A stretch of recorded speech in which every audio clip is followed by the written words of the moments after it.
Hello, everyone, and welcome back to The Good Screen, episode 50 for real. 50 for realsies. Yeah. My name is Russell. My name is Lauren. And today we have a very exciting episode for you. But before we start, I know, it has been a few weeks. It's been a month. It's been more than 2 weeks. It's been a while. And basically, we just want to let everyone know that, oops. But more importantly, we want to let everyone know that we are trying to plan for a way to circumvent this from happening. We discussed earlier before I just want to get this out of the way. So just bear with me. We'll talk about our normal stuff soon. I just want to get this out of the way. Lauren sometimes isn't available even at a 2 weeks advance. Sometimes things come up. And I would like to say that every time that something comes up, it's because we were lazy and decided, oh, we'll record tomorrow. That's kind of what happened last time, but also I kept having to stay late with work. Yeah, but it was only because we didn't do it on Thursday. Yeah. We could have recorded it on Thursday, and we would have been fine. But anyway, what I'm trying to say is, because these things happen, how we are going to circumvent this is, I am going to review every Fast and the Furious movie. Can I tell you something? What? I'd be willing to do the first 3 with you, but none of the other ones. Well, that doesn't help our issue. So you would have to be with me for all 3 of the first ones then.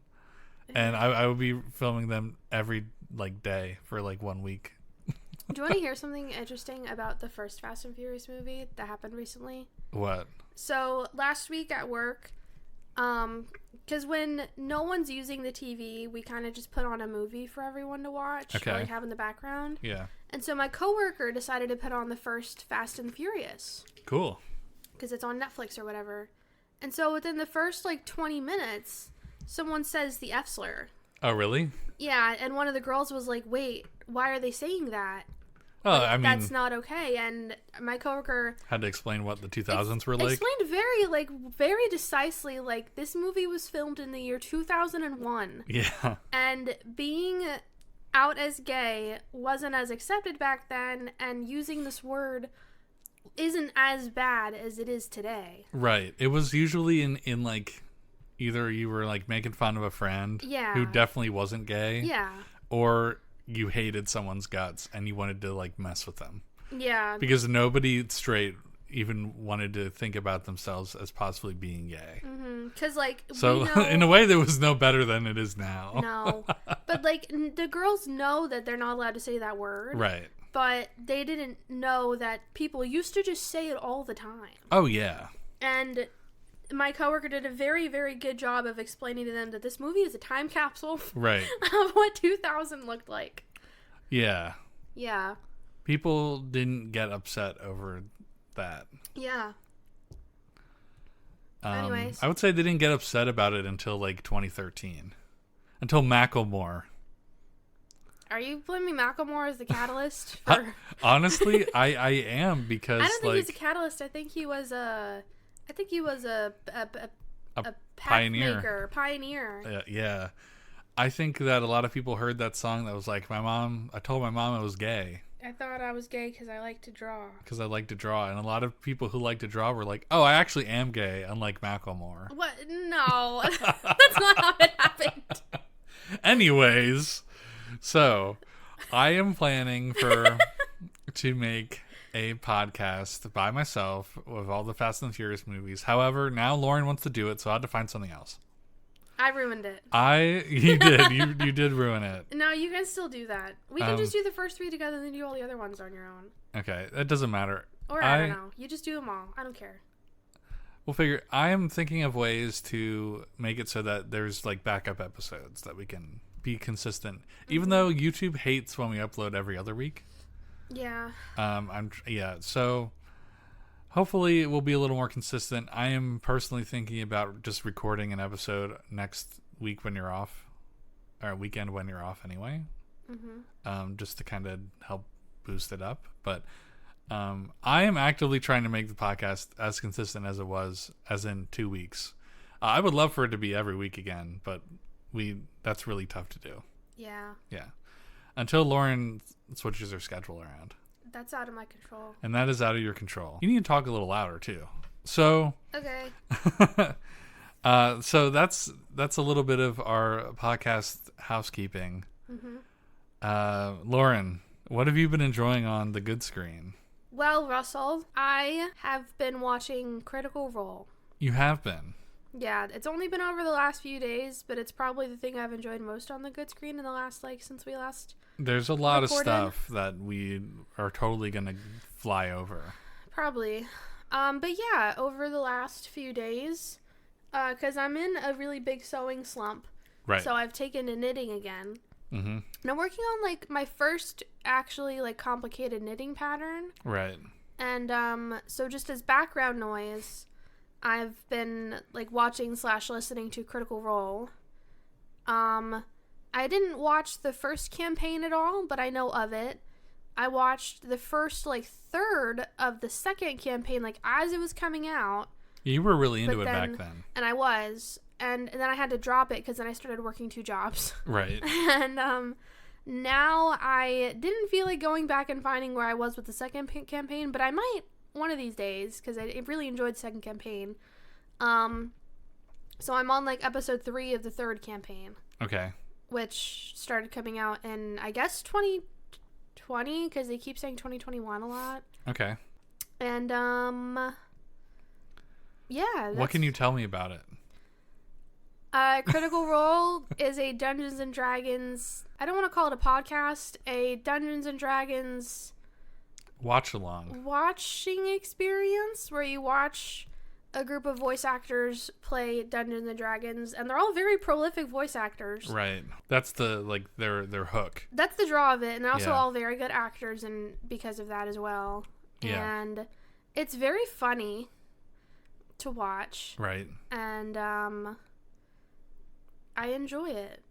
Okay. They have a lot of really fun spins with each thing that they do. I know Vin Diesel, speaking of Fast and the Furious, was in one of their episodes. Yeah, they did a one-shot with Vin Diesel. Yeah. Yeah. Did you ever watch it? I watched the first 5. I cannot, for the life of me, watch other people play D&D, even if it is McCree. I'm sorry, Cassidy, and every other voice actor on the face of Earth. Damon. No, it's not. What? His name is Matt Mercer. Matt Mercer, yeah. And I wonder if Matt Damon will be the final villain in Fast and Furious. I feel like he's beyond those movies now. He makes weird movies. Do you know who I think the final villain is going to end up being? They probably already have it, but who? I think it's going to be Keanu Reeves. Keanu Reeves? Yeah. I think he's above that too. I think it's going to be dark Paul Walker. Dark Paul Walker? Yeah, the Shadow the Hedgehog version of Paul Walker. Wow. Like Steve Runner. That's just Minecraft Steve. Yeah. Was Paul Walker even in the first 3? Yes. He was in the first 2. Okay. I remember you said something about how he wasn't in some of them. We should just review all of the Fast and the Furious movies in one podcast. No. But stitch it together, make it 11 hour long. 12 hour long. Yeah. All right. I can't stop thinking about Fast and Furious now. Wow. All right. So you're enjoying Critical Role. Yes. It is a D&D podcast where famous voice actors put a camera on their D&D sessions and make money off of it. Most all the money they make does go to charity. Oh, that's nice. At least there's that. And then they also make money. They sell merch, but I think a lot of that goes to charity too. Right. They're very prolific in many ways. Okay, that's at least there's that. Yeah. Yeah.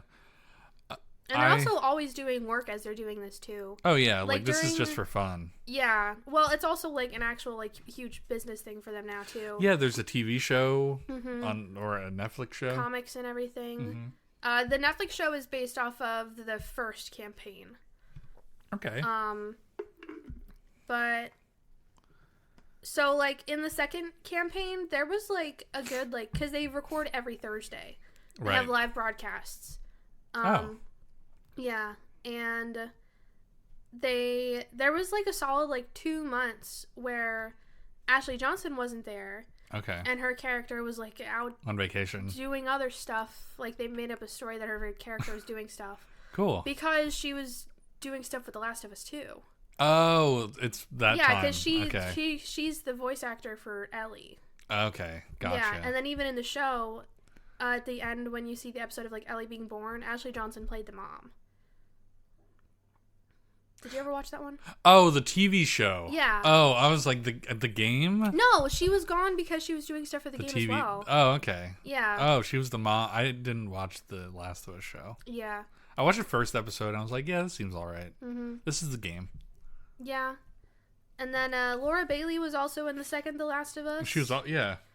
And she also featured in the show, but it's a bit more subtle because she was one of the surgeons. Okay, at the end. Yeah. She got shot.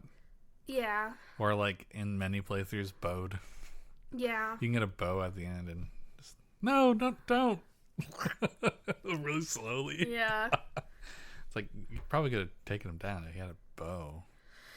Anyways, Russell. so what's up? I was gonna ask you what you're enjoying, but do you have something else to say? No. Okay. What are you enjoying on the good screen, Russell? I have been enjoying a few things, but I'm just going to say one. I'm going to honor our new rule. Russell's made up a rule. We're going to talk about one thing. We can only talk about one thing. It's just because I can quickly upload the podcast through RSS if it's under 2 hours. Wow. That's the only reason why I'm like, one thing, one personal thing. And I don't know why. if we have another... Yeah. Although my one thing is kind of like a journey thing, so... Just bear with me. I've been playing Pokémon Red version. Yeah. I've been playing it on and off since, I want to say, last fall. Mm-hmm. And I got it before the eShop closed. I got all 6 of them, actually. The 30-year-olds Pokemon games. Yeah. As I like to call them. Yeah. And I played Red because I have a cartridge for Red and it doesn't work. Mm-hmm. Don't know how I can get it to work. So I'm like, okay, I'll play it on 3DS. This will be fine. I was really enjoying my time. The game is absolutely busted compared to modern games, or modern Pokemon games at least. There's like 1 or 2 Pokemon that you can just play the whole game through with. Alakazam is like a disaster for anyone. Yeah. But my party was pretty good, and I went through the whole game. I started with Charmander, which is really tough to do in that game. Yeah, because the first 3 gyms. Mostly the first 2 gyms, but especially the first one, because there is no Pokemon available to you that can learn an attack it's good against Brock. So you got to use Confusion on a Butterfree. Yeah. So I picked hard mode because I'm like, okay, I'll play through Red with Charmander. And you can pick easy mode? Yeah, easy mode is a Bulbasaur. Oh. Okay. I was like, okay, I'll play through Red with Charmander, I'll play through Blue with Squirtle, and then of course you get all 3 of them in Yellow. Just naturally through the story. Mm-hmm. And I was like, okay, this will be fine. It was honestly a really nice playthrough. I hardly had to grind. Okay.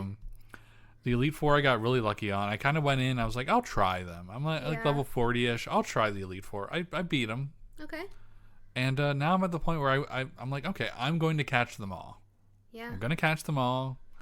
I'm going to not do a living... I don't even think you can do a living Pokédex in that game. Because the box system is really bizarre. Yeah, I don't think you can. Yeah. But I was like, I'm going to at least, have a Pokeball next to all of them in the Pokédex. Yeah. And I realized that this might be impossible to do, as considering that the shop is closed. Mm-hmm. And you basically had to rely on somebody else having one of the 3 games and being able to give you a Squirtle and a Bulbasaur, because you can't get them in the game. Yeah. There's nowhere you can go to get them. And trade for a Machamp. I have Gengar and Alakazam. I feel like there should be a post-game thing where you can trade for them. Right? That's just silly. I mean, they weren't. That was the hook, though. They were like, oh, you had to find. That was the whole buy 2 versions. Yeah. You would spend another. At the time it was $30. Yeah. To get access to those Pokemon and trade and get a link cable, and then maybe you'll get a second Game Boy or have a friend who has a Game Boy and you just put it in theirs. And that was the whole point. But on the 3DS, it's miserable now because I can't just go on my old 3DS and make a new account and download Blue Mm-hmm. because there's no way to do it anymore. Mm-hmm. And even on your DS, like you only have Crystal. I only bought Crystal. I kind of regret that. Yeah. It's probably the best one to get overall. Well, I have... Ow! I stubbed my toe. How do you do that? You're sitting down. I was kicking my foot and I hit the chair. Oh, don't hit the chair. Okay, thank you for telling me that. I'll never do it again now. So I'm at the point I have 81 Pokemon. Oh, I was gonna say I want to play Heart Gold and Soul Silver. I have Soul Silver. You won't let me play it. No, it's because I'm gonna play that. But honest to goodness, I was really enjoying playing Red version. Uh-huh. And I'll probably wait to talk about it again, but I have started playing Violet again. And I can talk about it. That's not what I've been enjoying on the good screen by far. Okay. But Red version overall, I've really enjoyed my time with it. Mm-hmm. Playing the classic experience of Pokemon. Yeah. Or Pokemon, as people say. I feel like if I had to go back and play a Pokemon game, I would finish Black 2, for one. Okay. Because I still haven't done that. I want to play... I guess I'd try to find Heart Gold since you have Soul Silver. Yeah. But like modern-wise, I would go back and play Sword again. I feel like that one is more palatable over Scarlet and Violet. Yeah, definitely. So Sword and Shield is more palatable. You know what? Which one I almost asked you to bring me instead of Violet? When I was dog sitting over the last week, and yes, but also no.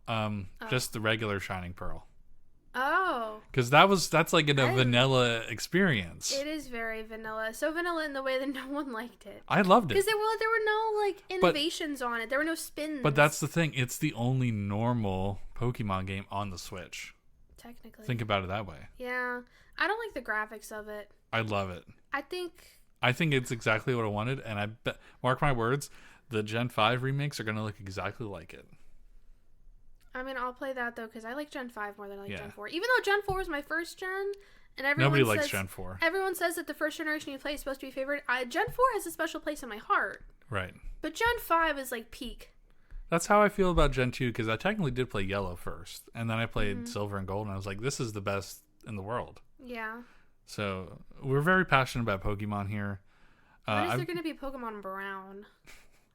It probably exists in, like, a ROM hack or something. I think it is. Okay, so that's what I've been enjoying on the good screen. Among, like, a lot of other things.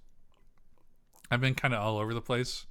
So my problem is right now for screening is that I'm screening a little less, but at the same time, I have a predicament because in, like, 2 months, I'm going to be done.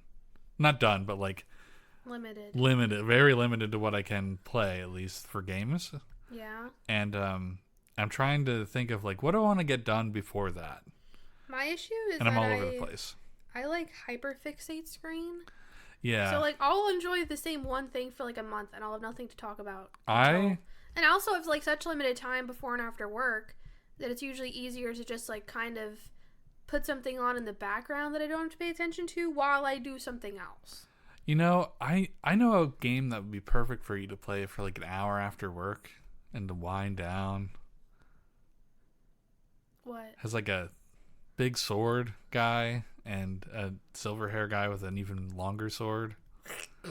I feel like that'd be the perfect game for you to wind down with. Did you know that you can press the select button, or I guess the pad on that, and it'll show you the paths you can walk on in Final Fantasy VII? Like... No. Yeah. What? It'll show you the walkable area. No, yeah. I didn't know that. Even in the PlayStation version. That would have made so many other things easier. Why are you telling me this after I've stopped playing for like 2 months? I just learned it from Into the Aether, which I'll talk about at the incredible. end of the podcast probably. All right, so yeah, I'm going to get you back into that game with one of your Christmas presents. And that makes it very vague, but at least now you know that one of them is Final Fantasy VII related. I think I have an idea on what it is, but I don't want to spoil it for either one of us, so I'm not going to say there may be more than one Final Fantasy VII related gift. Is this what you said the theme? You said you were going to do a theme. Is this the theme? That's fine, honestly. I didn't want this to be the theme. I should make a goal to finish it by Christmas. Apparently, I'm really close to beating it anyways. I'm like 2/3 the way through. You're pretty close. Unless you want to get like the best the golden chocobo. See, the guide I'm following, I'm already missing so much stuff. Apparently, I missed a whole lot of materia, and I'm not trying to go back and That's get okay. it. You don't need to. When I play it, I'll whatever. probably do the 100% humongo dungo. If there's anything I would go back and do, because the guide was giving me things for this the whole time, because apparently a lot of people, like, when they go back and replay this, they're trying to get this one achievement. Okay. Where it's the bromance. Oh, yeah. Yeah, because in one part you go on a date. You can go with Barrett. And if you choose the right things along the way and you have, like, the highest friendship level with Barrett, then you go on a date with Barrett. Oh, okay. It's called bromance. That's what the achievement's called. That's pretty cool. Yeah. I've realized that now, thinking about going on dates with the characters in the game, that's just another Legend of Heroes thing that they ripped off of Final Fantasy VII. Yeah, they really did just... If you liked Final Fantasy VII and want 10 games similar to it, play Cold Steel. play all 10 of the Legend of Heroes games. Yeah. I have kind of soured on it. I can tell. Yeah. You keep bringing up wanting to sell all your stuff. I don't want to sell all my stuff. I don't know. I think you should wait until we're trying to buy a house and then you sell it all. Yeah. Anyways, or when I... because the collector's editions are worth a lot of money. Wow, if I get pregnant, you should sell all that stuff. Okay, So well... we can afford diapers. Yeah, I'll sell... Yeah, that's great. I'll sell my Reen Cold Steel stuff for diapers. Yeah. Anyways, let's go ahead. 30-year-old man. Yeah. Let's go ahead. I just, like, the older I get, the more I'm like, these games are definitely for teenagers. Yeah. Not to, like, yuck anyone's yums, but, like... It's for a younger audience. Persona, I'm the same way about Persona. Like, I don't feel like these games are made for, like, adults. No. Maybe, like, 20, 21. Mm-hmm. But, like, it feels a little strange playing a game like that when you're older. And I think I transitioned from, like, young adult to older adult while I was playing the series. When it's also, like, all these games take place in, like, high school. Right. Which is very relatable for, like, someone in, like, their early 20s, maybe. You know what ruined the I think, kind of started, like, souring the series for me? Yakuza Like a Dragon. Oh. That game's about 40-year-olds who fight. Yeah. And it has, like, the same mechanics incredible. and stuff, and it's awesome. Oh, did you know that in the new one, it's going to be in US dollars instead of yen? Yes, because he's in Hawaii. Yeah, but I saw that things are, like, crazy fucking cheap. Oh. Yeah, like, it's... They don't know what the prices are. No.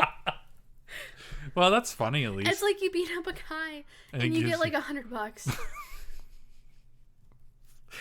See, that's like the one game I'm gonna play next year because of reasons. Because I'm going back to school. I saw someone joking about, like, it's like, and I forget if it was like a play test or something they showed, but like, they got like $60, and they were talking about how he could go buy the new Dragon Quest game with that. Yeah, you can. All right. You beat up one guy and you can go buy Dragon Quest. Wow. Well, yeah. So I think like that series in particular really, not series, like that one game, like really, like I was like, this is fun and exciting, and I don't feel like a creep when I'm like romancing like 12-year-olds. You should always feel like a creep when you're romancing 12-year-olds, Russell. I know, but like there's no 12-year-olds to romance, and like that's what I'm saying. Like, yeah. I should play Ishin. Yeah, you played that for a little bit. I played it for like a minute, but I just wasn't vibing with how you play it. Oh, I've never played a game like it before. So. You should play Zero. Yakuza 0. Is that the one with Kiryu? Why are you laughing at me? 7 of them are the ones with Kiryu. You could put your hand in a jar of games from the Yakuza series with Kiryu in them, and I guess Kiryu's also an Ishin. So yeah, and like you would get one with him at least in it, like every time. Unless you get the weird PSP one that never came out in America. Wow. That has a fan translation. Oh. Yeah. Who's the other Yakuza guy? Majima. Yeah, he's also, that's the only game where you can play as him. Right? Yeah. Mm-hmm. You can play as both of them. You go back and forth. You would probably like think the game was a little tough at first. You put it on easy mode. You'd probably think it was tough at first, but then you would get to like the management stuff, like 10 hours into the game, and that's it. You manage a cabaret or real estate. Cabaret with Majima and real estate with Kiryu. And that's awesome. Yeah. So overall, honestly, I think overall that series is what like kind of killed like. I think that series is killing like every other game, honestly. For me, like. There's so much to do in all of those games. Yeah. That and just like the Legend of Heroes games. The only reason why I've actually played like most of them, or all of them, I guess, is because of lockdown. Like there was no outcome if I wasn't stuck at home for a year of my life that I would have played all those games. Yeah. Yeah, or scared to go out like half a year after that. Mm-hmm. But yeah, all right, we're going on a little long about this part, so let's go ahead and talk about. We watched 2 movies. We are talking about both of them then. We are? I thought you said you only. Whatever. I guess we're talking about both of them. We'll talk about both of them. We watched 2 movies that have similar names. Very different. We are going today on the podcast, ladies and gentlemen, what you've been waiting for. We are going to talk about Labyrinth and Pan's Labyrinth.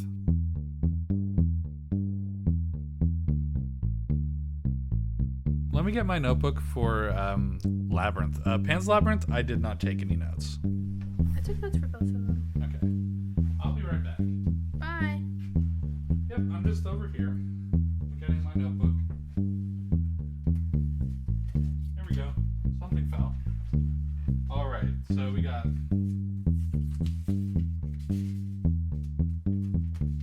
I didn't write that much. Oh wait, yes I did. I wrote a lot.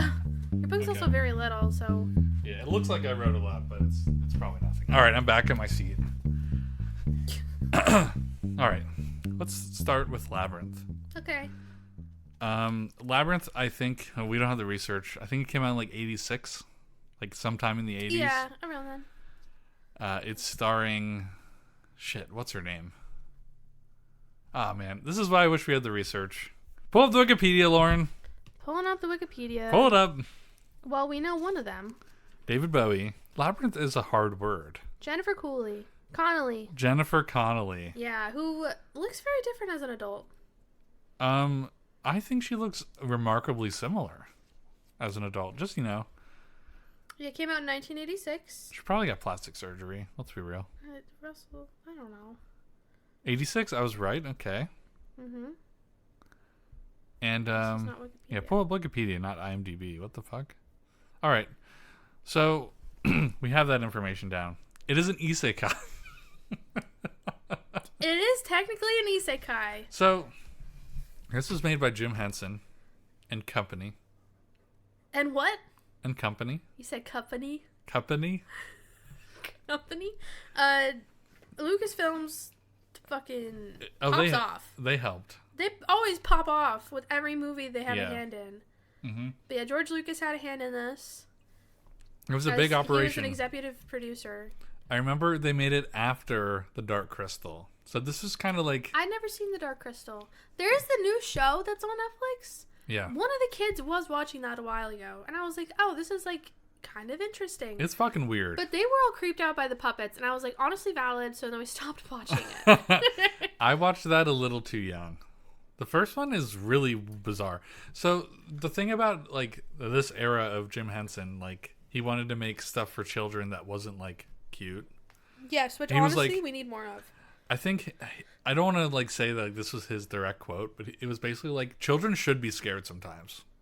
Yeah, because the world is scary. That's very valid. And that, I think that was more so in Labyrinth. And Labyrinth was a commercial failure, and not Labyrinth. I'm sorry. It was more so in The Dark Crystal that it was kind of like scarier. Like this movie isn't really that scary. No. The puppets have a similar vibe to The Dark Crystal. Like they're all kind of like, well, they're goblins, so they're gross. Yeah. They're weird looking. And suddenly like you just hear Frank Oz and you're like, wait, what? And so What was I saying? Oh yeah. So the Dark Crystal and Labyrinth were both commercial failures, more or less. They got Labyrinth wasn't. It wasn't? No, its budget was 25 million. Its box office was 34. Oh. So it wasn't like insanely successful. I think it like had a slow start. It's like a cult classic, though. It's a cult classic now. Yeah. So yeah, that's all we got on the research part. That's all I remembered. It says Terry Jones of Monty Python wrote the first draft of this film's early script in 1984. So, Lauren, did you like Labyrinth? Yes, but I have seen this movie before. The last time I watched it was when I was like 15 or so. You said, well, we both have seen parts of this movie. Yes. You saw this whole movie. Most of it, I think. Okay. I don't remember like the middle part. I think like my music teacher put it on one day when we had nothing to do. That sounds about right for a music teacher. Yeah. But there's a lot of it that I didn't remember quite as much. And so like versus when I was a kid watching this versus now, it's a little bit different. What did you think of the opening? With the owl. Yes. It was awesome. I know. That was awesome. David Bowie being like, yeah, we're going to go in the labyrinth. That's exactly what he said. Yeah. I wrote Look down out, a baby. CGI I'm opening. David Bowie. CGI opening 10 out of 10. Is what I wrote down. Yes. For that. That was incredible. I was watching and I was like, I bet this blew people's fucking minds. And then they showed puppets afterwards and I was like, oh. Yeah. This is the... And I also wrote down that I miss cool pre-movie credits because Marvel they don't do that anymore. Yeah. And they don't do pre-movie credits anymore. For anything almost. I think they did for Spider-Man. I want to say Asteroid City had some. Asteroid City did. Well, Spider-Man, the original ones had... the really cool things. Yeah. I'm talking about like the new ones? The new ones. No, they don't Did do they it have for the new something? ones, no. What was it we saw recently where was it just Asteroid City where we saw it and they had it and we were like, whoa, haven't seen that in a minute? I think so. Maybe. Anyways. Yeah. So Labyrinth is about a girl named Sarah. Yeah. And Sarah is a weird kid. She's a normal kid. She is like 13 or 14? I think she's like 14. Okay. And then also the actress was also like 14 when she did this too. Yeah. She is from a broken home. Not really. Well, she's from a home She's from like a pretty standard 1986 home where her dad remarried and he's having a new baby. So a divorced home. I shouldn't say a broken home. A divorced home. Not every divorced home is a broken home. Yeah, I guess. And she doesn't like her stepmother. It's very much like it's setting up to be like, oh, this is kind of like a Cinderella thing where like evil stepmother, but the stepmother's just kind of being she's just a normal lady. Normal. She wants to have a night out with her husband. Yeah. And that means that the daughter has to take care of the baby who's not like her brother, you know, from her mother. Mm-hmm. So she doesn't want to do it. Well, she also doesn't want to do it because I think it's just like a... But what else would she have done? Well, it's She's like... a loser. Russell, she was a normal teenage girl who just was interested in theater. Yeah, God. she was a weird theater kid. I guess so. But she just didn't want to watch the baby because she was like, I don't understand why I have to watch the baby. Yeah. Just because I happen to be here. Right. Which, like, a valid point. I guess. Almost. But I've read a lot of stuff about how you shouldn't do that. You shouldn't do that? Yeah. Shouldn't make your kids watch your kids so you can go out? That's parentification. Brantification? Parentification. Oh, parentification. Yes, because then they'll think that she's the mom. Well, no, it's also that, but it could also occur to be point of resentment. Oh, yeah, that too. Yeah, just hire a fucking babysitter. For both of them. The 14-year-old's still a child. Is a babysitter parentification in a way, too? No. Don't go out if you have a child.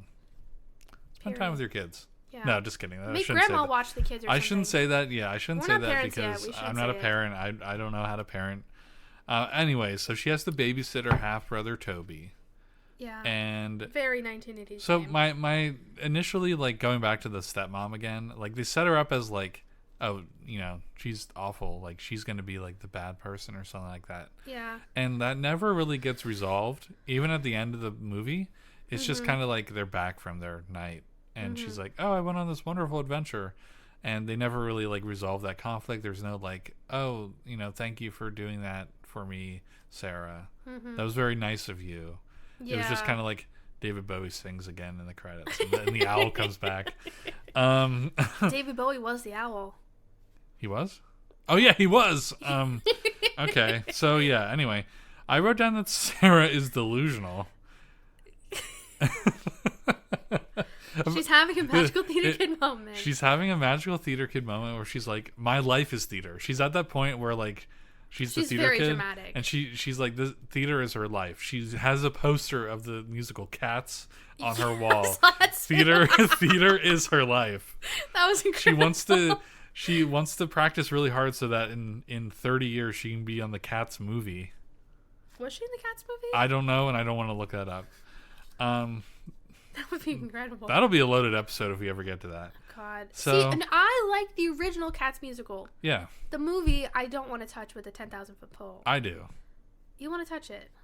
I want to with the glove on. I want to put a glove on.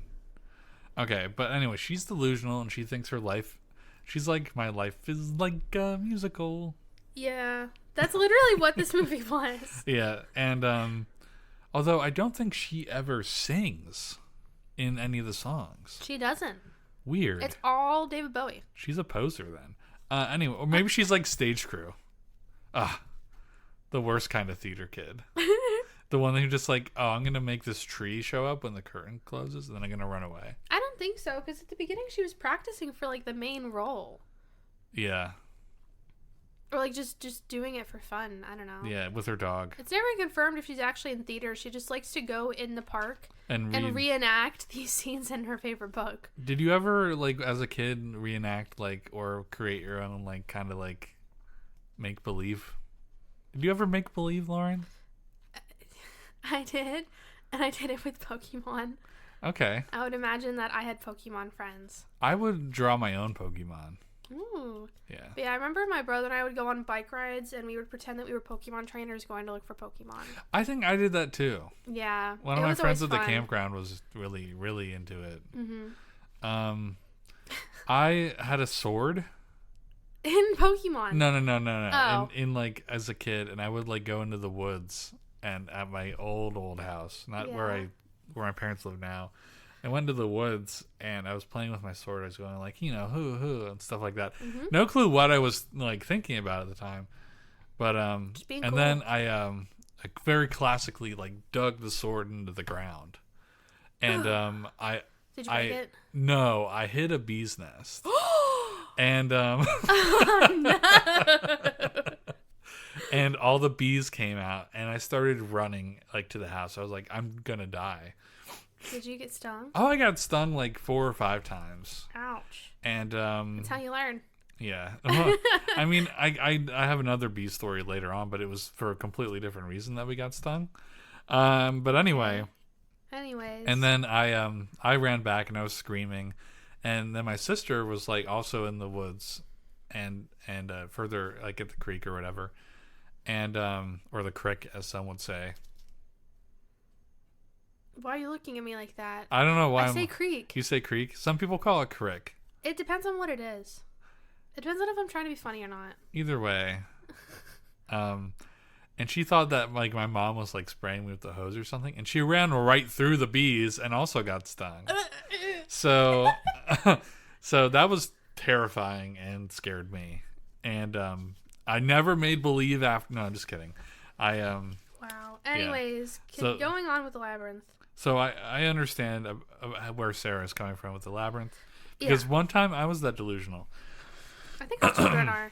I think that's healthy. I think that's healthy. I don't think kids have that anymore. No. I think that's just using your imagination. Yeah.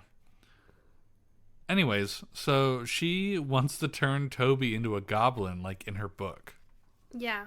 And then David Bowie comes in through her window as an owl and takes Toby and says, I'm going to make him a goblin, actually, because you said the magic words. Yeah. And she's like, oh, fuck. He's like, oh, shit. That was her stabbing the bee's nest. She was like, my actions have consequences? Yeah. She stabbed the bee's nest with her sword. In her, Yeah. And then she was like, and then her world is transformed into the world of the Labyrinth. She goes into the world of the Labyrinth. I'm sure there's a real name for it. There probably is. There's like comic books and stuff for the Labyrinth. There are, which seems kind of interesting. Yeah. But anyways, so is it an illusion though, or is it a parallel world in her own world? I think she manifested it. I think she did. I think they could have done a lot more with like. This was a children's book. And whatever, and they probably expand on that in the comic books. And there's like novels and stuff. They spent a lot of the budget on getting David Bowie. Yes. Probably and this was his height, puppets. Making all the puppets. Either way, so she's in this world and she's like, I gotta find my brother. And she asks this like worm, like, hey, I need to know which way to go. Mm-hmm. And he was like, oh, go left or right. I don't remember. Yeah. And, no, he says go through. Go through. He teaches her how to like. Oh yeah. Go into the walls. And then she doesn't go the other way, and the other way would have led her straight to the castle. Oh yeah. Yeah. So I thought that part was really funny, and along her way through her journey, she met a few people. Mm-hmm. What did you think about Hoggle? Hoggle, I thought, was a nice friend. Yeah. I thought he was a little morally gray. Yeah. His arc was like, I'm resolved and now I'm not, but now I actually am. Mm-hmm. And it was kind of like a little too much for a kid's book. She definitely kissed him too. Just like on the cheek. Yeah, she definitely kissed him. Yeah. And so basically after the worm makes the movie an hour longer with like one mistake. Yeah. She meets back up with Hoggle, and Hoggle's like a coward. Yeah. But Sarah's brave. So they already have like an interesting dynamic. Mm-hmm. And then there's this big monster that they also meet. His name's Ludo. Mm-hmm. I think he's the Frank Oz character. Probably. Sounds like Fozzie Bear a little. Yeah. So I liked him. So Ludo is like a big, strong monster that has like this power to move rocks with his mind. He howls. His howls. And he like at first like they don't travel with him. Like she just saves him. But Hoggle's like super cowardly. And he runs away because it's a big fucking like it looks like a monster. Yeah. And then while he's running away, Jareth, David Bowie himself. Yes. Yeah. He gave him an enchanted peach that will take Sarah back to the beginning of the labyrinth. Yeah. And he told Hoggle that Sarah cannot kiss him. And then Sarah kisses him. And they fall down. And they also meet Ludo there. Mm-hmm. And it's very bizarre. Like, what did you think about their journey? Like, did you think it was just kind of like... the thing that like really weirdly got paced? me... Yes. The thing that got me with this movie is... There's, like, almost no actual plot. Well, she has to get the baby back. That's it. That's the only plot. Yeah. Everything else, I got kind of bored most of the way through. Yeah. Because I was like, can they just get to it already? Because, like, it felt like they kept making up obstacles. Yeah, I was a little checked out, and I'll get to this later probably, when they got to Sir Didymus and his dog Ambrosius. Yeah. I was checked out by then. Me too. I was like, I get it. I was also like, this is also a children's movie. This is a children's movie. So I'm keeping that in mind. They keep bringing up random stuff to hold the child's attention. Yeah. But I was just like, can they get to it? Like, they just keep having David Bowie sing songs and nothing is happening. Yeah. And I've had Dance Magic Dance stuck in my head the last 3 weeks. I fell asleep after they got to the Bog of the Eternal Stench the first night I was watching this movie. Yeah. Fun fact: we got a really cool couch like right before we watched this movie, Yeah. and it's awesome. And I fell asleep on it. You did fall asleep. So on it. Came home and you had paused the movie and you were asleep. I was sleeping. So, so yeah. So they meet up with Ludo when they fall down after Hoggle kisses Sarah. Yeah. And then they meet up with Sir Didymus and Ambrosius. And he's like, I won't let you through. And then Sarah says, please, because it's a children's movie. Yeah, and then they let her through. And they Yeah. follow them. Sarah ate the peach because she got hungry. Yeah. And Hoggle was like very upset that, you know, he let her eat the peach because now he likes her. Mm-hmm. And he was getting all submissive. Ew. And yeah. Stop. And then there's an illusion where she's in like a ballroom. That was pretty cool. Did you like that? I liked that part. Was that historically accurate? This doesn't take place in a period of historical time. I figured you would like that scene. I liked that scene a lot. Yeah, that scene was really cool, and I think it's one of the most memorable scenes in the movie. Yeah, it's like one of the most iconic things. Like when I see people like making like costumes and cosplays of this movie, it's that dress. It's always the ball gown dress. She only wears it for like 5 seconds, but it's always that. And I feel like that's the scene where you would see people repost on Tumblr. Yeah. Yeah, and be like, I want this. Also, David Bowie's a 40-year-old man, I think, at this point. Yeah. Maybe late 30s. Like canonically a pedophile. And like he, very bizarre choice there, but at least they got the star power. Well, I think one of the things I remember reading was like David Bowie, like this was like his like passion project. Oh, really? He really liked this. Oh, wow. Okay. Anyways, so she escaped from the illusion. She broke through the glass ceiling. Yeah. You know what I realized? All the people at the ball were the goblins. Yeah. Yeah. And then immediately she is attempted to be captured again by like the junk lady, I think her name is. Russell, at this point you're just going through the whole plot of the movie. I am going through the whole plot of the movie. That's all I wrote down. Okay. So that's it. Yeah. I liked his fushigi balls. Oh yeah, that was awesome. Yeah. Oh, also when I was at the Ren Fair when we were at the Ren Fair a few weeks ago. We were. Yeah, did you clock the Jareth that walked by us when we were at tea time? I didn't notice. Yeah, there was a pretty good Jareth cosplay there. That's awesome. And I also wrote down because like after I watched this, I was making like connections in my head of like what other movies reminded me of this. Yeah. And one of the ones that I came up with was Howl's Moving Castle. Oh. And I put down Jareth walked so Howl could run. Yeah, it could have been inspiring. Probably a point of inspiration. Art inspires art or something like that, right? Yeah. Life inspires art. Yeah. Fart inspires art. Fart inspires fart. Yep. So overall, I other than like the lull in the middle where I definitely did fall asleep. Yeah. I thought it was okay. Like for the time, I'm sure like kids love this. Oh yeah, I see us putting this on for our child. Yeah, there was a representation for the weird kids. The theater. I should stop saying weird kids. Yeah. For the theater kids. Every child is fine. Every theater kid I knew was a little weird. I mean, yes, but that's just because they're passionate, and children aren't used to being passionate. I'm just, maybe I'm just jealous of them because I was never part of something bigger than myself. They get to embrace their weirdness, and other people get shunned for it. Yeah, and they probably like. Marching band kids are like that too. Yeah, well, usually there's an overlap. When marching band season ends, the play season starts. Theater starts. So, like, yeah. Yeah. They learn how to embrace being weird. Yeah, and I think this movie probably helped them embrace being weird. Mm-hmm. Dare to be weird? Dare to be different. Dare to be different. That's it. Dare to be different.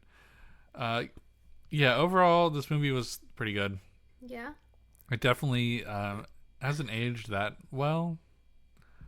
It's definitely a nostalgia movie. Yeah, I was going to say it's a nostalgia. There's a big point of nostalgia for a lot of people with this. Right. But it's mostly like people our parents' age. Yeah. And also us a little bit because like it was put on for me as a kid. It was never put on for me. Like, I remember, maybe it was just, like, on TV or something. Yeah. I remember watching it at some point. And, like, seeing stuff on Tumblr. Yeah. Oh, you know what? No, I do have one more thing to say. Mm-hmm. The world itself reminds me of Dark Souls. You say that about fucking everything. No, but no, hear me out. It just does. That's why. That's my reasoning. That's the validation. It just does. Like, it's a gross. Everything looks tarnished a little bit, or Elden Ring, I guess you could say. And like, there are big knights. When it got to the part where the big knights, when they're trying to enter the city, Yeah. I was like, this is Dark Souls or Demon Souls right now. Oh like, my God. like, oh, they're robotic. I don't think that's a door. I've never. By the way, I just want to say, like, I've never played Dark Souls or Elden Ring. And I probably never will at this point. Yeah. But I like the vibe of those games a lot. Like, I feel like when someone says, I love Dark Souls, and, like, that's all I play, that's like dudes saying that they love the Roman Empire. Because, like, there's a vibe. Do you like the Roman Empire? I don't give a shit about the Roman Empire. Apparently there's, like, this meme going around where, about like, how often you think about how the Roman often you Empire. think about the Roman Empire. I think a lot about how, like, bizarre that time period was. It was like a whole 1,000 years. But I don't.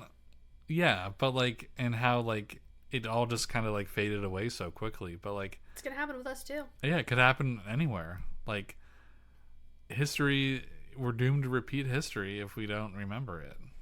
Yeah. Basically, but I don't like romanticize that period at all. I think it was a period of like okay, well, I mean, there was some advancement, but like I think there was also some major stagnation in advancement, because you had like one country just kind of, or I'm sorry, empire just kind of doing their own thing and like making life worse for everyone else around them. I like the mythology. That's usually not like, that's like early Roman though. Like, they stopped giving a shit about that at a certain point. I think. I don't know. I don't think about the Roman Empire that much. I thought that they didn't until like Jesus. Yeah, and then they converted Christian. No, they didn't like Christians. Yeah, because they had their own God. Yeah, you're right. Yeah. All right. Well, clearly I don't know anything about the Roman Empire. How do I'm not I a know real more man. Fucking Bible shit. I'm not a real man. But yeah, so I don't think about the Roman Empire. I think a lot about like the feudal Japan. So. Okay. Similar. No. Historical. Awesome. Awesome. In a historical sense, it's pretty cool. My tailbone hurts. You want to stand up and take a break, and then we can talk about the other Labyrinth movie? Yeah. All right, just pause. Hello, we're back. We're going to make this next segment quick, because I have to get ready for work. Okay, we also watched Pan's Labyrinth. We also watched Pan's Labyrinth. We're not going to do a play-by-play of the plot. No, I'm sorry. Lauren is upset with me about that. She said, I hate you. No, I didn't like say Anakin. that. I hate you! And I said, this might be the first movie we had to talk about again. Because we're going to make this really brief. Yeah, maybe we should, yeah. So, what were your thoughts? Have you ever seen this movie before? I've never seen this movie before. Me neither. I knew of it. I'd never seen it. I did not expect it to be what it was. Me neither. I thought it was going to be, like, magical and going in this labyrinth with the creepy fawn man. No, it's depressing. And it's a fucking war movie. Yeah, it's... All right, we're talking about Pan's... Did we say we're talking about Pan's Labyrinth? We are now. All right, we're talking about Pan's Labyrinth.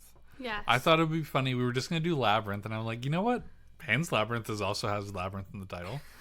Very different movies. Very different movies. This is a foreign film. Yes, I was going to say, is this our first, like, foreign film? No, I watched Tampopo, like, other one than episode Tampopo. ago. Because we didn't watch that together. That was just you. That was just me. Because I literally wrote, is this our first foreign film other than Tampopo? Because I didn't watch that. Yes, technically this is the first one we both watched. Yeah. I'm pretty sure. What did you think about it? I liked it, but I thought it was going to be something crazy different, and then I thought it was gross. You thought it was gross? Yeah. Oh, I There thought was a lot of parts I had to look away. really. Yes. I didn't look away from any of them. When he was like fucking like His torturing the guy and like stabbed his hand and made him like pull it out. Oh yeah, I had that to part look was away pretty at bad. that. I had to look away when fuck, what was it at like the very end? Oh, his like when she like rips his mouth Yeah. All and that part. and he sews it up. Yes. I had to look away at all of that. Yeah, so this movie is by Guillermo del Toro.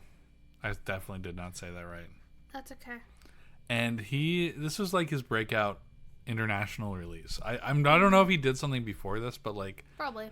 his whole vibe is like weird, goofy, like weird, like kind of similar to regular Labyrinth, like uncomfortable versions of like classic monsters, I guess. Yeah. There might be some sort of folklore here that was Yeah. actually like accurate for that time frame. So there's the fawn. The fawn is definitely like the poster or the box cover like movie poster monster. Yeah. And then there's the dude with the eyes on his hands. Yeah, because this movie takes place during like World War II. was it Yeah. World War II? Yeah, it was 1945, I think. This is why we're gonna have to like talk about this movie another time. Different war. It was a different war. No, it was, This was like the Spanish Civil War or something. but that was during World War II, I think. Was it? I don't know. We'll have to double check. It was fact like the same check. because they were talking about like the Americans arriving in Normandy, like in the newspaper. Oh, were they? That's what I think so. I don't know. Okay, that makes sense. We'll do a deeper dive probably later on. Or no, this was like the war. Whatever war that they'd been fighting was over, but there Yeah. were still like leftover like small battles. Yeah, like people were still rebelling, and Yeah. the villain of the, they were unfortunately under the control of like the villain of the movie, who was like a general in like the fascist Spanish regime. Yeah. So, it's about a girl. I forget her name. Her name was. I didn't write it down. Anyways. Oh, it was like it was similar to Matilda, or Marta. this is gonna drive me insane. Polly Pan's Labyrinth. Lauren's got a quick look. We at least need to know her name. I'm sorry I didn't take notes for this one. Ophelia. Ophelia. Not very close, but Close. all right. So it's about Ophelia. She is an unfortunate like bystander through all of this. Literally, yes. And her mother married into married like a general or like a commander. Yeah, because her dad died. Yeah, her dad died, and she remarried, and she was pregnant with his son. So this movie overall is about Ophelia coping with her new life. Yeah, all the And change. trying to, and I don't know if it's supposed to be like this fantasy shit is actually real, or if it's like this is how she's imagining. I think it was very much a coping. Like this is how she's imagining to get through this bad point in her life. So she, I think it was that. so her mother is very sick during the pregnancy. Very, very sick. And basically, like, she goes into this labyrinth that is in, like, a tree or something. Oh, when she got she goes into... She doesn't Well, go so- into the labyrinth often. No, so she goes out into the labyrinth, and that's where she meets the fawn. Yeah, she And meets then the fawn tells her, like, you have to go on this, like, quest and do these 3 things, because you're actually this princess that's reincarnated. Yeah. And you have to do these 3 things so that you can go back into our magical world, and if you fuck up, then you can't. And the magical world is heaven. Yes, basically. And so she goes and does the first thing, and she gets, like, this mandrake root that Yeah. she can use to help heal her mom. Right. She The puts it under her bed. second thing is the hand eye man, and she fucks that up. Yeah. And Because she ate his grapes. because she ate a grape. Those grapes did look really good, to be fair. Yeah, they did. They look like big juicy grapes. But yeah, we're just summarizing the movie at this point. I like how at the end you say, ew, what the fuck, in your notes. I see that. I can read that. Yeah. Ew, what the fuck. Okay, so overall, like, although it was not what I thought it was, and I'm just going to kind of try to... I said that when he fucking shot her. Oh, yeah, he shot the girl. Yes! The general killed the girl. Yeah, so, spoiler, the girl dies. Yeah, Sorry. It's fucked up. And then she goes to heaven. She goes to heaven with her mom and her dad, I guess. Maybe her dad was supposed to be the fawn. Like, she was imagining him. Maybe. Either way, the movie, although it wasn't what I expected it to be, and it definitely wasn't like a Halloween movie. I would not say that. I thought it was very unique. Yes. I thought it was very unique. Yeah. And I understand how this got him on the map. Mm-hmm. I'm pretty sure right after this he did Hellboy 2, which I think is hilarious. Yeah. But similar like designs for that, and it kind of works for Hellboy, but the Golden Army. Hellboy 2, The Golden Army. I've never seen any of the Hellboy movies. I know the second one is like a cult classic now. Yeah. So I think I saw the first one when I was a kid. I'm very glad that I would say that this is a good screen. Yes. Just for the fact that it is kind of... The Labyrinth was a good screen? Labyrinth, I would say, was a good screen. Yeah. If it wasn't a good screen, we wouldn't be talking about it. Oh yeah. We also decided that after our Beau's Afraid feedback that we got last time, that we are only going to talk about movies that we like on this podcast. Yeah. We are not going to movies that we think we'll like. That we think we'll like. If we end up not liking it, we can still talk about it. And found at least a little bit of enjoyment. Yeah. Out of it. Yeah. So I did not fall asleep for Labyrinth. I mean Pan's Labyrinth. That's saying something at least. So yeah. I really did like this movie. I thought that it was good, and overall, even though it wasn't what I expected, and I'm not like a World War II movie guy or like a war movie guy. Yeah. I thought this was probably the most palatable war movie out there because it had an interesting story. It wasn't like, we got to get home to our kids, and I've been out here in Spain for 5 years of my life, and for some reason have an accent. Yeah. But it was pretty good. An interesting take on a part of this time in the world that people don't really talk about. Yeah, everyone focuses on all the other stuff that happened in World War II. There's a lot. It was a very busy time period. There's a lot that went on in World War II. There's a lot to go on there, but yeah, There's reasons why people have like PhDs just in World War II. Yeah. So, what else? Do you have anything else about it? Again, we can talk about this movie more in length at another time. I enjoyed it for what it was, even though I thought it was going to be something very different. Yeah. Because I knew nothing of this movie. So we're on the same page pretty much. Yeah. I am more on the side of the fence that I think none of what happened was real, and it was all a coping thing. Okay. Except that she did get shot. Except she did get shot. And he was pretty evil. And he was very evil. Yeah. Like she definitely like had her feelers out for that. Yeah. I liked it. Okay. Otherwise. Cool. Someone's going to listen to this and be like, why did they talk about Labyrinth for longer? Pan's Labyrinth is my favorite movie. They probably will say that, and I'll just say, I have to get ready for work. There we go. I have to get ready for work in like 20 minutes. It is a movie that I think I will watch again, specifically because there is a Criterion version of the movie that has like bonus features. Yeah. And I really like that. I like that they do that. I do know that. Whoa. Sorry, I haven't drank all my coffee. I do know this movie had almost exclusively everything was practical effects. Oh yeah, which is very impressive. A lot of costuming and makeup. Well, that's like that was a man. That's also his thing costume. Too. Like even with like the Pinocchio movie they just did, that was all stop motion. Yeah. Yeah. I really want to see that too. That's already got a Criterion version. Yeah, it's coming out soon. We should see that. We should. Because one of the guys who also worked on Over the Garden Wall had a really big hand in making that movie. Yes, I feel like you mentioned that to me before. Yeah, it's because I love Over the Garden Wall. Okay, so Pan's Labyrinth, good screen. We kind of spoiled a few big parts. That's what we do. But we have the expectation that you have watched this movie before we talk about it. Yeah. But we really did like it. Mm-hmm. And we need to move on. Yeah. So, Lauren. Yes. What is your screenless shout out? My screenless shout out is self-care. Yay! I thought it would be knitting. Well, that's part of my self-care. Oh, okay. I've also part of that too is I've been trying not to spend time in the morning on my phone.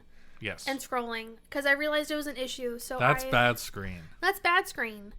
We don't talk about that here. I have been trying to fix it, and so to fix it over the last week and a half or so, I have been spending time. Well, it's a while longer than that because I made the rainbow hat. Probably the last 2 weeks.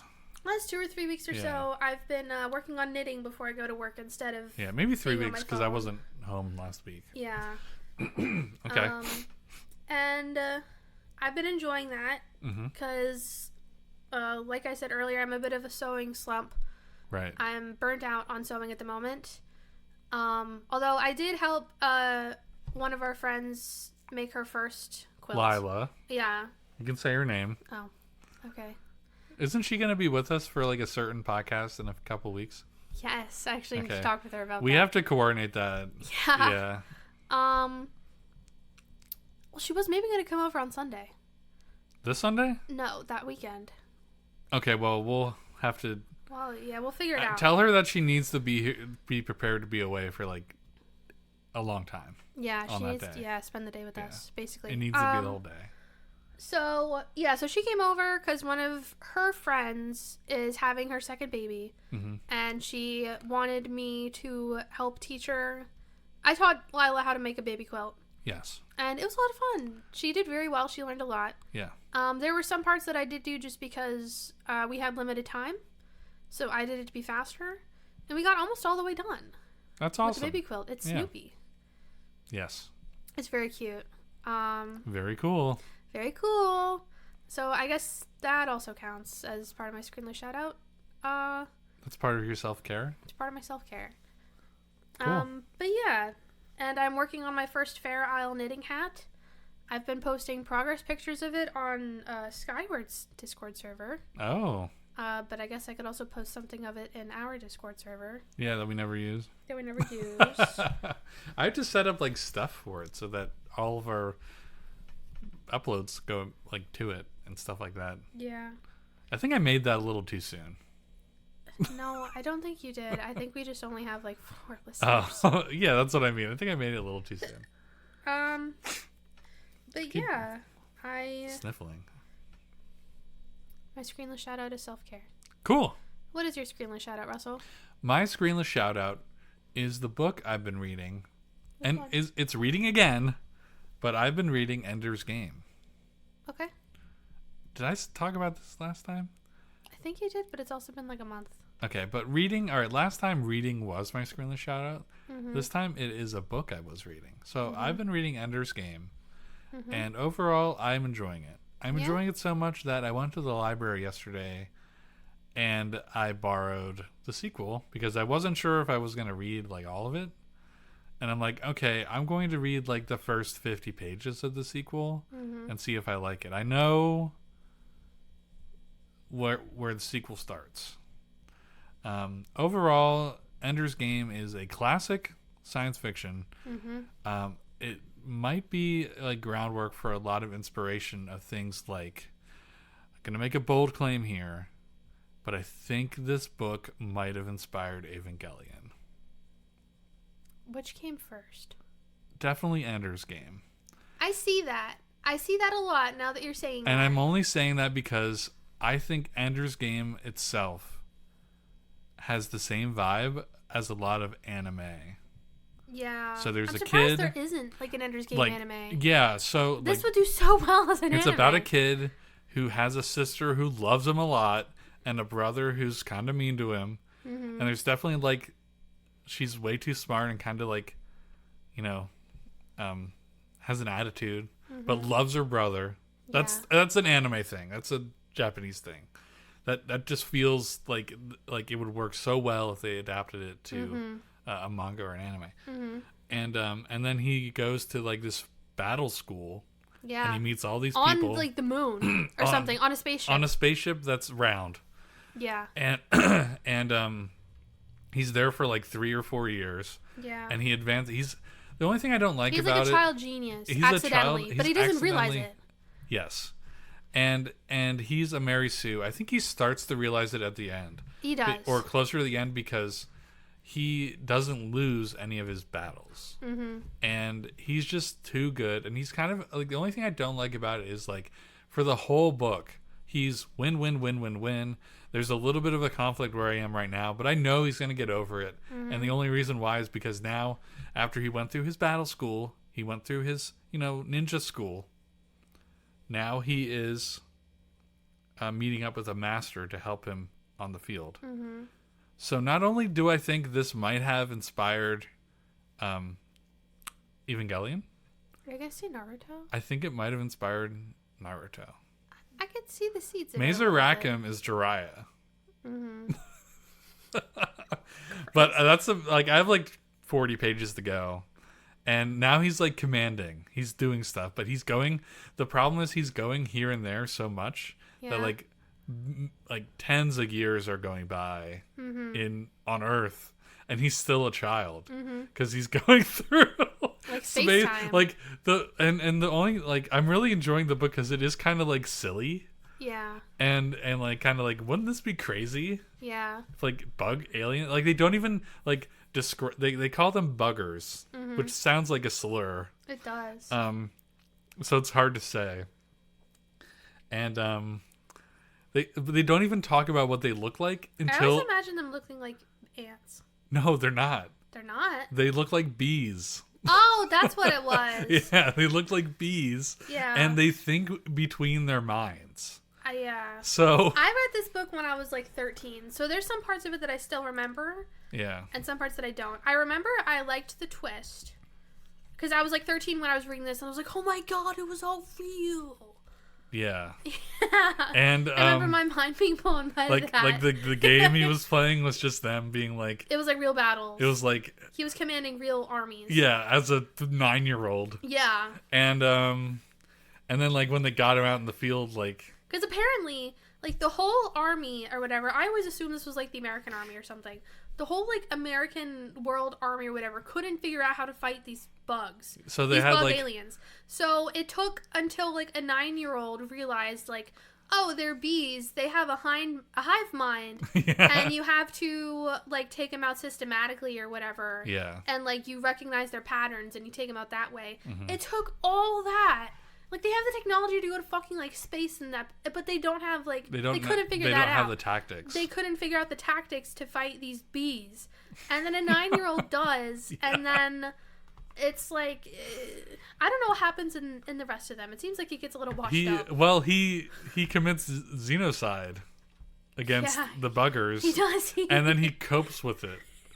I think the problem is like the reason why I'm like the whole first book feels like a setup for like the rest of the series, and like I'm like, when does it have like a client? Like, 'cause it's just kind of like, and then he did this, and then he did this, and then he accidentally killed this kid, and then he did this, yeah, and then the climax is that he has to live with this that the he rest learns of his life. is that he learns what he's done, yeah, and because like everyone out, like the generals all know that it's real, but no one tells him until like the end. Yeah, and there's like this weird like B plot where like his brother and sister, who are also geniuses, like try to like create fake news on Earth, because they think that the Russians are gonna take over after the Buggers War is over. Which I thought was like, wow, nothing's really changed in Russia. Nothing's changed at all in the last 100 years. And but either way, like I think that it like it's such a silly, like it's really like one of my, like it's really dry. I'll say that. Like the writing isn't like exciting that often. It's like I remember remember liking it enough when I read gotta it. really it's like, hey, we're gonna talk about all these things this guy's doing. I hope you have a very descriptive mind because you're gonna I have hope to you're like. the type of person that actually imagines images. I Because realized there's people that don't. Yeah, we've talked about that before. Yeah. Skyward said he doesn't, and he reads a lot. I see images. I see I can conjure an apple. I can conjure an apple. But I actually struggled in this book because they were in anti-gravity, and I wasn't quite sure where to picture everybody when they were doing like the battle tests with the kids. Yeah. Like that part of the book was kind of like my least favorite. Do you want to watch the Ender's Game movie? I kind of do. I heard the movie's kind of ass. I know it's ass. But I kind of remember when it came out. I know Harrison Ford is one of the characters in it. Yeah. And let's watch that next. No, we're gonna watch Fast and Furious next. Let's do both. Okay. I really just want to watch one movie a week again. I want to watch Ender's Game though. All right. We have one. Well, we have 1 week before that week. You know. I guess. Where we watch. Okay, what are we watching this week then? All right, this week we will watch Ender's Game. Okay, because you'll be done with it. I'll be done with it tonight. Yeah. And but yeah, overall, it's a very good book. I am gonna read like 50 pages of the next one to see like what happens.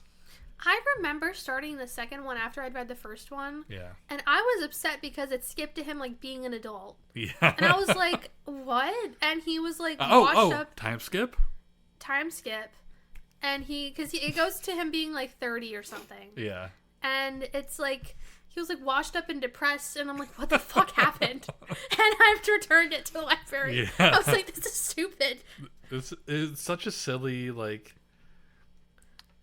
It's such a silly concept. Like, wait, there's another like crazy like connection that I was making. Oh, Halo. Halo was probably inspired by this because Halo, they find the aliens and humans aren't physically strong enough to take care of them on their own. So they do the Spartan program and they take children and turn them into, Master Chief. I think it also maybe just became a trope at that point. Yeah, I think this is where like it definitely groundwork started. I think it was the 80s, late 70s when this came out. Yeah. So I mean, that makes sense with how they were worried that the Russians were coming. Yeah. Fucking Cold War. So definitely recommend it. It's kind of a shorter book, but again, it is. That book is not short, Russell. It's like 350 pages. Where is yours? It's on the couch. It is not short. It is dense. It was tough for me to read it for long periods of time. Yeah. Yeah. But overall, very good. I really enjoyed it. I really do want to start like maybe like monthly book club podcast. With who? I don't know, anybody who wants to do it. Okay. I think Will would be perfect because he's not gaming anymore. Oh. Yeah. I said that kind of snarkily. I mean that in the best way. Like, good for him, honestly. Yeah, maybe. Games suck. I should get Will into knitting. Hey, that'd be good. Yeah. Yeah. Doing stuff with your hands is, like, proven to, like, give you a dopamine boost. Oh, okay. Mm-hmm. That makes a lot of sense. Crafting. Yeah. And now I'm going to have a cool hat. Even though I think I'm going to make another one with a different color after this one. Okay, cool. Or maybe just a whole other pattern in general. Yeah, that'd be a good idea. What time are we at? An hour 20. Oh, that's pretty good. I need to get in the shower. All right. So next week, thank you. Oh, also, thank you everyone for watching, listening. Thank you Thank you for doing that. Next week, we will be watching Ender's Game. Mm-hmm. We're just going to watch one movie next week because we're going to record like less than a week from now. But I honestly have a lot in the tank that I could talk about for my good screen and my screenless shoutouts. So I'll be fine. Okay. I don't. So, mine will probably be Critical Role and Knitting again. Oh, okay. So no, we have. Oh yeah, we're gonna go do the other something. Thing. We're gonna do something, and we have another thing that we both watched together that we're gonna briefly talk about. Oh yes, we have to watch more of it though. Yes, it's kind of a surprise, but maybe not. It's gonna be very left field. Yeah. So again, thank you everybody for watching. Another little announcement at the end here. I'm pregnant. No, Lauren is not pregnant. No, I'm not. I'm going to stop using Twitter for the Good Screen account, Mm-hmm. and I'm going to start using Threads. Threads has improved to allow multi-account switching on mobile and possibly desktop. And Didn't do that before? No, there's a desktop client. It was like a soft launch, and it only came out like 3 months ago. Yeah, I don't like Threads. I'd rather go back to Tumblr than be on Threads. No. People are making the move. People are actually making the move now. Like, there's a lot more people on Threads. That's because Twitter's about I saw something with over 1,000 likes. Elon Musk just like fired everyone on the Twitter team. And he's making all these changes, and a lot of people are like, there's a meme going around on Threads that's like, is anyone else still posting here? I'm back. So, wow. I'm just gonna go back to Tumblr. I'm gonna go back to I'm gonna start posting the episodes on Threads and Instagram. Like, half the only reason why I'm still on Twitter is because there's a lot of artists and like small businesses that I follow on there. They'll move. I don't think so. They'll move. I like Twitter. Or not, who knows. I don't like Twitter. I don't like the ethics of it all. I don't like Elon Musk. I don't like it now. Yeah, so I liked it when I started going on it like 2 years ago. people are creatures of habit, and a lot of people will be on Twitter until it literally goes down. It's probably what I'll be doing. People think that Twitter is like a utility and like you need Twitter to survive, but you really don't. You don't. People who think that are comically online. Not even like terminally online, comically. Mm-hmm. There's many other websites that you can use to get the information you need every day. Like, I don't know, maybe like news websites. I watch the reels of the SpongeBob talking fish to get my news. Yeah, you do that. I don't watch any news, period. That's as good as it's gonna get for me. Yeah. But I like Threads, and I like that I can do fast account switching for it now, so that I can post podcast updates on Threads as well. Mm-hmm. So maybe our podcast will make Threads popular. They'll be like, whoa. Sure. Cool podcast. Wow. So our I'm gonna leave the Twitter account up for a little bit. I'm not gonna like delete it. I might nuke mine, but I'm not gonna nuke the grid screen one. Okay. Just in case. But overall, you can interact with us on YouTube. If you're watching on YouTube, thank you for watching. Mm-hmm. Thank you for listening and watching. Yes. You can reach out to us on Threads at GoodScreenPod or Instagram, same thing, GoodScreenPod. Send us an email at goodscreenpod@gmail.com. Correct. And we have a Discord, and that's in our link tree, which is on every one of those social media platforms. Okay. Sorry again for not uploading for a long time. Life has been busy. Yeah, life finds a way. I've already decided when you start working first shift again that we're just going to like hard cut to a season 3. Yeah. Yeah. Because this is kind of like, it feels like an in-between period for the podcast. We're in like a slump era. Yeah, the slump era. Yeah. Okay. All right. Well, thank you so much for listening again, everybody, and we will see you next time. Bye. Bye-bye.